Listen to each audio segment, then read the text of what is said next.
দেশ ও দেশের বাইরে থেকে আপনারা যারা ভিডিও দেখছেন সকলকে জানাই আসসালামু আলাইকুম। আশা করি আপনারা ভালো আছেন। আপনারা অসংখ্য কমেন্টস করেন যে হাড় ক্ষয় কেন হয়, আর ক্ষয় হলে করণীয়টা কি, আর কাদের বেশি ক্ষয় হয়, পুরুষের না নারীর। হাড় হাড় সাধারণত আমরা জানি হাড়ের স্তর থাকে দুইটা, উপরের স্তর আর নিচের স্তর। উপরে যে স্তরটা থাকে প্রথম আবরণটার বলে কম্প্যাক্ট বোন। এই কম্প্যাক্ট বোন সাধারণত একটু শক্ত থাকে এবং পুরু থাকে বেশি। আর ভিতরে আর একটা অংশ থাকে, এর বলে স্পঞ্জি বোন। স্পঞ্জি বোনটা এবং নরম তুলতুলে থাকে।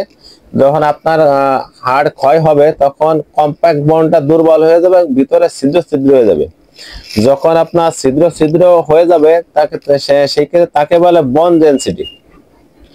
এখন যখন আপনার এই যে হাড় ক্ষয় শুরু করে তখন কিছু খাবার আছে, যে খাবারগুলো যদি আপনার মাঝে মাঝে খান সেক্ষেত্রে হাড়ের ক্ষয় রোধ কম হয়। আর সাধারণত দেখা যায় যে পুরুষের থেকে নারীদের এই সমস্যাটা বেশি হয়। আর কাদের কাদের বেশি হয়, নারীদের বেশি হয়। পাশাপাশি যারা খাদ্য অভ্যাসে কোনো পরিবর্তন নাই, যারা কায়িক পরিশ্রম করে না, যারা সারাদিন বসে এবং শুয়ে থাকে, যারা বেশিরভাগ সময় ছায়া অথবা এসির মধ্যে থাকে, এই যাদের মনোপজের পরে এস্ট্রোজেন হরমোনের পরিমাণ কমে যায়, এই এই সমস্ত লোকের আপনার হাড় ক্ষয়টা বেশি হয়।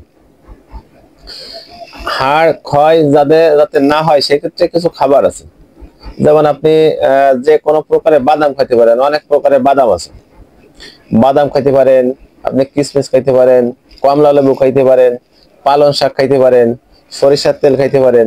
আর প্রাকৃতিক ভাবে আর একটা উৎস আপনি পাবেন, যেটা হচ্ছেন আপনি প্রতিদিন কমপক্ষে 20 থেকে 30 মিনিট রোদ্রে থাকবেন।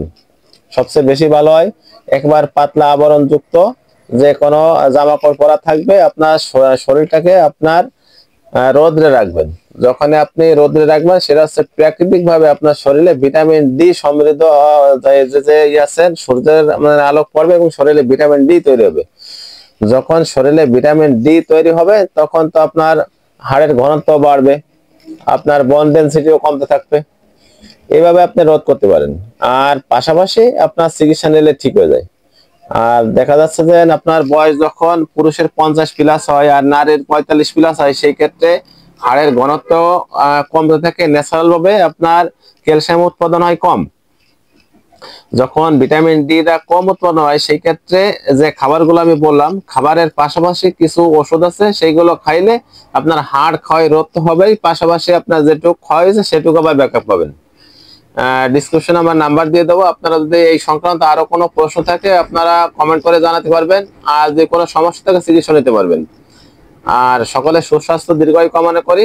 আমার জন্য দোয়া করবেন, আমি যেন সুস্থ থেকে সবসময় আপনাদের ভালো চিকিৎসা দিতে পারি।